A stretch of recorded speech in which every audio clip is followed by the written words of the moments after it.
নমস্কাৰ মই আছিলো বিনয় কাশ্যপ আজি আমি জানিম যে সূৰ্য দেৱতা যেতিয়া গোচৰৰ সময়ত অষ্টম ঘৰৰ মাজেৰে ভ্ৰমণ কৰি থাকিব তেতিয়া জাতক বা জাতিকাৰ কেনেকুৱা ধৰণৰ ৰিজাল্ট পাব চাওক আমি প্ৰথমতে জানো যে যেতিয়া আমি জন্ম কুণ্ডলী এখন এনালাইসিস কৰিম তাৰ পৰা আমি ইভেন্ট বিলাক বাছি লম যে বিয়া হ'ব নে নাই চাকৰি হ'ব নে নাই সন্তান হ'ব নে নাই কিমান উচ্চ শিক্ষিত হ'ব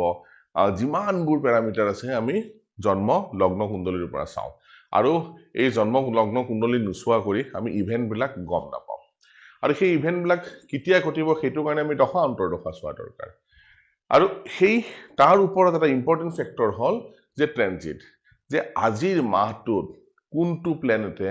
মোক শুভ ফল দিব বা অশুভ ফল দিব সেইটো আমি জানিব হলে ট্ৰানজিট চাব লাগিব আমি ট্ৰানজিটটো ক'ৰ পৰা চাই আছো লগ্নৰ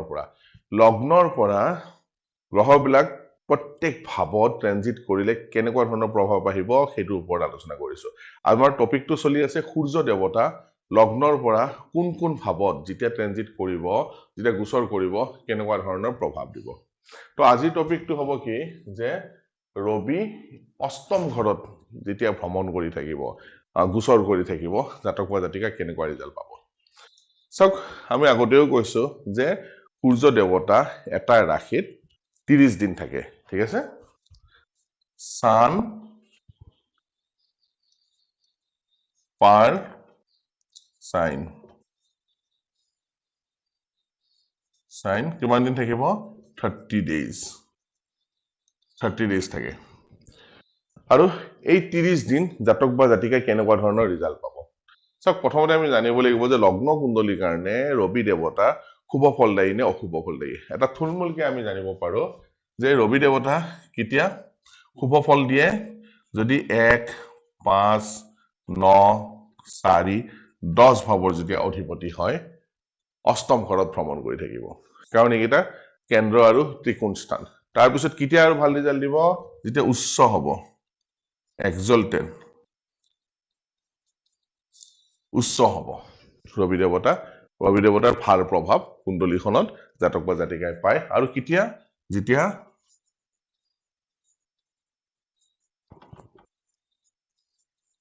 গুড প্লেনেট যেতিয়া শুভ গ্ৰহৰ লগত জুতি বান্ধি থাকিব ৰবি দেৱতাই শুভ ভাৱত তেতিয়া ৰবি দেৱতাই জাতক বা জাতিকাক শুভ ফল দিয়ে ঠিক আছে আৰু অশুভ হ'ব কেতিয়া ৰবি দেৱতা যদি 6 8 12 ভাৱৰ অধিপতি হয় এইকেইটা দুস্থান বুলি কয় তাৰ পিছত যদি ডেবিলিয়েটেড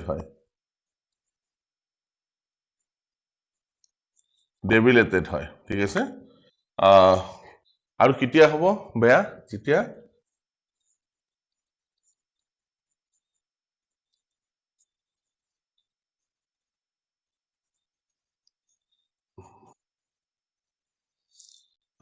যেতিয়া পাপী গ্ৰহৰ লগত জুতি বান্ধি থাকিব ৰবি দেৱতাই তেনেকুৱা সময়ত জাতক বা জাতিকাক গ্ৰহ যেতিয়া ট্ৰানজিট কৰে নিগেটিভ ৰিজাল্ট বিলাক আনে এতিয়া আমি কুণ্ডলী মাধ্যমেৰে বুজিব চেষ্টা কৰিম যে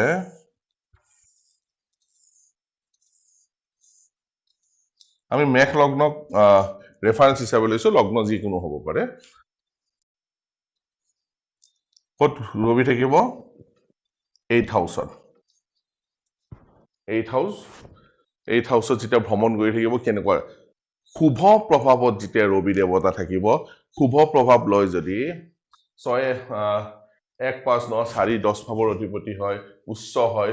শুভ গ্ৰহৰ লগত জুতি বান্ধি যদি কুণ্ডলীখনত থাকে আৰু তাৰ পিছত যেতিয়া 8 হাউচত ভ্ৰমণ কৰিব গোচৰ কৰিব কেনেকুৱা ৰিজাল্ট হ'ব সাডেন গেইন অফ পাৱাৰ জাতকৰ ক্ষমতা বৃদ্ধি হৈ যায় ঠিক আছে পৈতৃক সম্পত্তি পোৱাত সুবিধা হয় PhD আদি যদি কৰে যিবিলাক গুপ্ত এডুকেশ্যন আছে গুপ্ত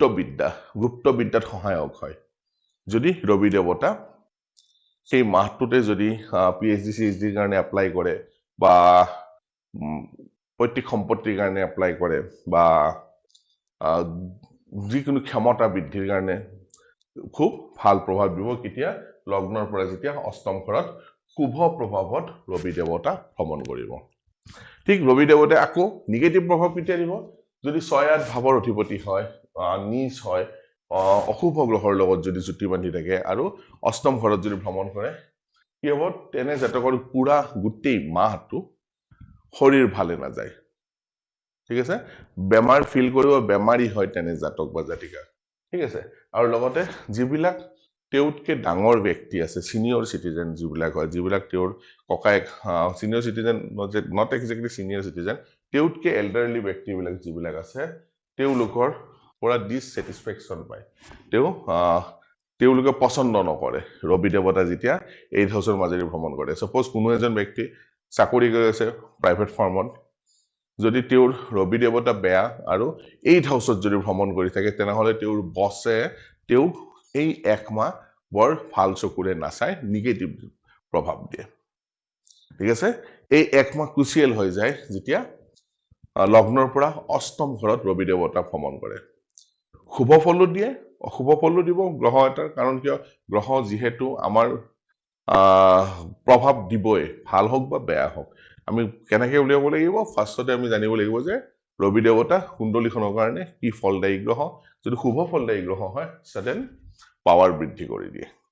তেওঁৰ ফেভাৰত সকলোবোৰ তেওঁৰ ফেভাৰত আহি যায় আৰু অশুভ প্ৰভাৱ দিলে তেওঁৰ বেমাৰ গোটেই মাহটো বেমাৰ থাকে আৰু সিনিয়ৰৰ পৰা ডিসস্যাটিসফাইড হয় একদম সৰু সৰু বস্তু এই বস্তুবিলাক যেতিয়া আমি ভালকে বুজি পাম তেনেহলে ফলাদেশ কৰাৰ কাৰণে আমাৰ বহুত সুবিধা হয় আৰু আপোনালোকৰ লগ্ন হিচাপে চাই ৰবি ক'ত ভ্ৰমণ কৰি আছে যদি অষ্টম ঘৰত ভ্ৰমণ কৰি আছে শুভ হবত নে অশুভ হবত নিজে নিজৰ প্ৰেডিকশ্যন কৰিব পাৰিব ঠিক আছে বহুত সৰু নিয়ম হয় আশা কৰোঁ এই সৰু সৰু ভিডিঅ'বিলাকে আপোনাক জ্যোতিষ শাস্ত্ৰ জানাত অলপ হ'লেও সহায় কৰিব অলপ হ'লেও ইনফৰ্মেটিভ হ'ব এই ভিডিঅ'টো এনেকুৱা সৰু সৰু ভিডিঅ' মই প্ৰায় লৈ আনি থাকিম যদি মোৰ ভিডিঅ' চাই ভাল লাগে তেনেহ'লে ইয়াক লাইক কৰিব শ্বেয়াৰ কৰিব আৰু ছাবস্ক্ৰাইব কৰিব নাপাহৰিব ধন্যবাদ